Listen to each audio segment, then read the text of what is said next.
दोस्तों, मैं शैलेंद्र सिंह, आप सभी को मेरा नमस्कार। दोस्तों, हमारे चैनल पर आपका स्वागत है। दोस्तों, आज मैं आपको श्री कृष्ण भगवान और एक छोटी सी गौरैया की प्रेरक कहानी सुनाने जा रहा हूँ। तो चलिए आइए सुनते हैं वो कहानी। कुरुक्षेत्र के युद्ध क्षेत्र को विशाल सेनाओं के आवागमन की सुविधा के लिए तैयार किया जा रहा था। उन्होंने हाथियों का इस्तेमाल पेड़ों को उखाड़ने और ज़मीन साफ करने के लिए किया। ऐसे ही एक पेड़ पर एक गौरैया अपने 4 बच्चों के साथ रहती थी। जब उस पेड़ को उखाड़ा जा रहा था तो उसका घोंसला ज़मीन पर गिर गया, लेकिन चमत्कारी रूप से उसकी संतानें अनहोनी से बच गईं। लेकिन वो अभी बहुत छोटे होने के कारण उड़ने में असमर्थ थे। कमज़ोर और भयभीत गौरैया मदद के लिए इधर उधर देखती रही। तभी उसने कृष्ण भगवान को अर्जुन के साथ वहां आता देखा। वे युद्ध के मैदान की जांच करने और युद्ध की शुरुआत से पहले जीतने की रणनीति तैयार करने के लिए वहां गए थे। उसने कृष्ण के रथ तक पहुंचने के लिए अपने छोटे पंख फड़फड़ाए और किसी प्रकार श्री कृष्ण के पास पहुंची। हे कृष्ण, कृपया मेरे बच्चों को बचाएं, क्योंकि लड़ाई शुरू होने पर कल उन्हें कुचल दिया जाएगा। सर्वव्यापी भगवान बोले, मैं तुम्हारी बात सुन रहा हूँ, लेकिन मैं प्रकृति के कानून में हस्तक्षेप नहीं कर सकता। गौरैया ने कहा, हे भगवान, मैं जानती हूँ कि आप मेरे उद्धारकर्ता हैं। मैं अपने बच्चों के भाग्य को आपके हाथों में सौंपती हूँ। अब यह आपके ऊपर है कि आप उन्हें मारते हैं या उन्हें बचाते हैं। कालचक्र पर किसी का बस नहीं है। श्री कृष्ण ने एक साधारण व्यक्ति की तरह उससे बातें की, जिसका आशय था कि वहाँ ऐसा कुछ भी नहीं था जिसके बारे में वो कुछ भी कर सकते थे। गौरैया ने विश्वास और श्रद्धा के साथ कहा, प्रभु, आप कैसे और क्या करते हैं वो मैं नहीं जान सकती। आप स्वयं काल के नियंता हैं, यह मुझे पता है। मैं सारी स्थिति एवं परिस्थिति एवं स्वयं को परिवार सहित आपको समर्पण करती हूँ। भगवान बोले, अपने घोंसले में 3 सप्ताह के लिए भोजन का संग्रह करो। गौरैया और श्री कृष्ण के संवाद से अनभिज्ञ अर्जुन गौरैया को दूर भगाने की कोशिश करते हैं। गौरैया ने अपने पंखों को कुछ मिनटों के लिए फुलाया और फिर अपने घोंसले में वापस चली गई। 2 दिन बाद शंख के उद्घोष से युद्ध शुरू होने की घोषणा की गई।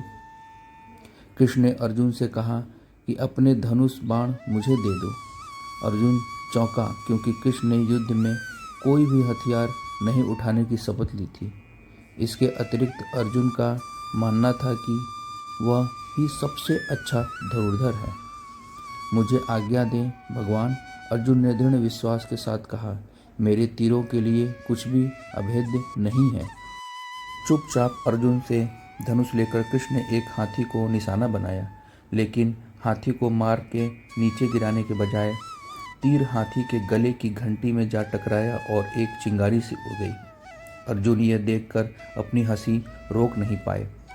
कृष्ण एक आसान सा निशाना चूक गए। क्या मैं प्रयास करूं? उसने स्वयं को प्रस्तुत किया। उसकी प्रतिक्रिया को नज़रअंदाज करते हुए कृष्ण ने उन्हें धनुष वापस दिया और कहा कि कोई और कार्रवाई आवश्यक नहीं है।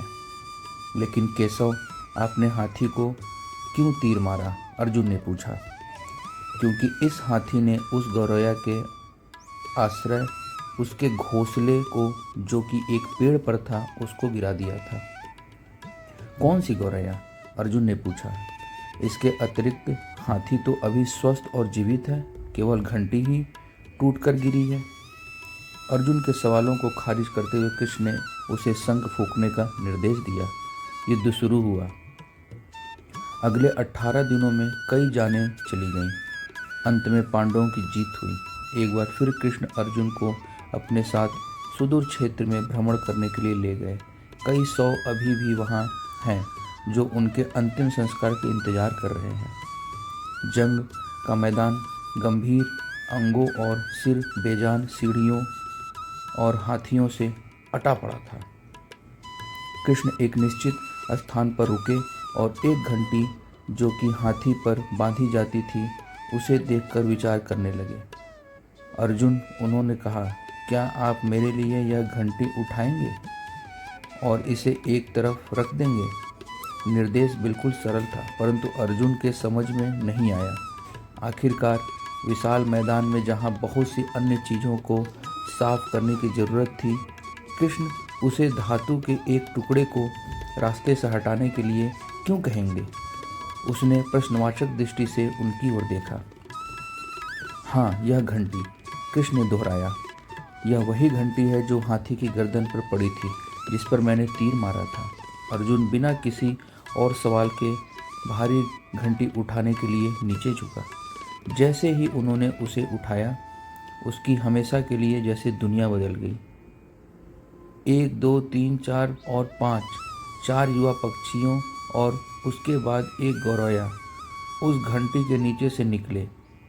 बाहर निकल के माँ और छोटे पक्षी कृष्ण के इर्द गिर्द मंडराने लगे एवं बड़े आनंद से उनकी परिक्रमा करने लगे। 18 दिन पहले काटी गई एक घंटी ने पूरे परिवार की रक्षा की थी। मुझे क्षमा करें हे कृष्ण, अर्जुन ने कहा। आपको मानव शरीर में देखकर और सामान्य मनुष्यों की तरह व्यवहार करते हुए मैं भूल गया था कि आप वास्तव में कौन हैं। दोस्तों, इस कहानी से आपको ज़रूर एक प्रेरणा मिली होगी कि भगवान के प्रति एक छोटी सी पक्षी का कितना बड़ा विश्वास था। दोस्तों, अगर ये कहानी आपको अच्छी लगी तो हमारे चैनल को सब्सक्राइब करें। धन्यवाद।